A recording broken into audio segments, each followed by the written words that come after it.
नमस्कार मधुराताई. नमस्ते.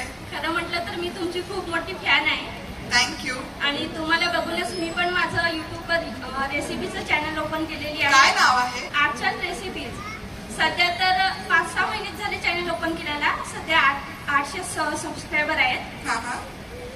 तर कधी कधी काय होते, व्ह्यू येतात, कधी व्ह्यू येत नाही. तर म्हणजे असं वाटतं की माघार घ्यायचं की काय. तर तुम्ही काहीतरी मार्गदर्शन करा, काहीतरी टिप्स द्या. माघार अजिबात घ्यायची नाही. कसं आहे ना, युट्यूबला अगदी सगळ्यात महत्वाची टीप म्हणजे कन्सिस्टंट राहा.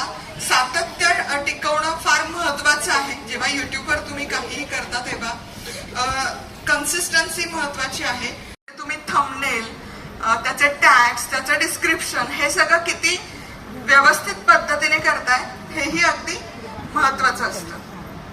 Thank you ma'am. त्यामुळे सातत्य ठेवा. सीझनल आता गणपती आहे तर मोदकाच्या रेसिपी करा.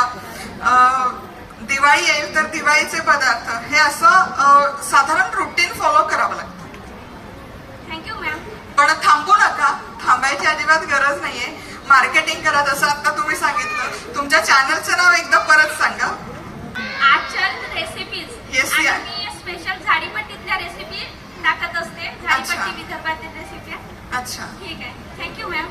तुम्ही यांच्या चॅनलला जाऊन पटकन बूस्ट करा आणि सबस्क्राईब करा आणि सपोर्ट